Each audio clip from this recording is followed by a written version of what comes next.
நீங்கள் நிறைய விஷயம் சொன்னீங்க, ரொம்ப ஆழ்ந்து உள்ளே போனீங்க. இங்கே தமிழர் கடவுளை எப்படி கும்பிட்றாங்க, வடக்கு அந்த பக்கம் வந்து கோயிலே கிடையாது, வழிபாட்டு முறை கிடையாது, அந்த கடவுள் மேலே அவங்களுக்கு பக்தியும் கிடையாது, பயமும் கிடையாது அப்படின்லாம் சொன்னீங்க.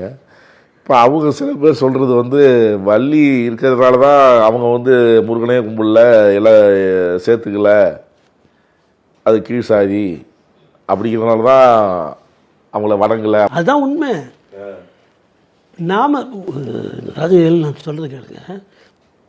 நம்ம இங்கே சொல்லும்போது முருகப்பெருமான் எப்படி சொல்கிறோம்? வள்ளி மணவாள பெருமானே, வள்ளி மணவாளன் சொன்னான். வள்ளியை முன்னிறுத்தி தான் அவன் சொல்லிட்டு இருக்கான். அவன் ஒரு நாள் அந்த பக்கம் சொன்னதில்லை. தேவியானை பற்றியும் சொல்கிறது கிடையாது. தேவியான தேவலோகத்துலேருந்து வந்தா, அவளுக்கும் நமக்கு சம்மந்தம் இல்லை இல்லைங்களா? முருகப்பெருமானுக்கு அது வந்து தெய்வியானை வந்து மனைவியாக இருக்காருன்னா அதுக்கான பொருள், அதனுடைய உள் பொருள் இதெல்லாம் வேறு மாதிரி போகுது. நம்ம அதுக்குள்ளே போகலை. யாருமே தெய்வியானை எடுத்து முதல்ல சொல்கிறது கிடையாது. எல்லாரும் என்ன சொல்கிறோம்? வள்ளி. ஏன்னா நீ எங்கள் நிலத்தில் பிறந்தவையா அவ இல்லையா? எங்கள் நிலத்தில் பிறந்தவா. அதுவும் என்ன, அவன் நீ எந்த ஜாதின்னு பார்க்க மாட்டான்.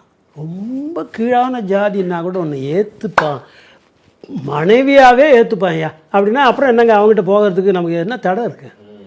இது எவ்வளோ அளவுக்கு நம்மளை எலிவேட் பண்ணுது இல்லையா? அதனால் நம்ம எல்லாம் வள்ளிமானாலும் தான் சொல்லுவோம்.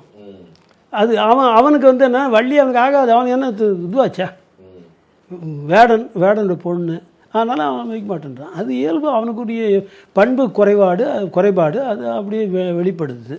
அது ஒரு பக்கம் போச்சு.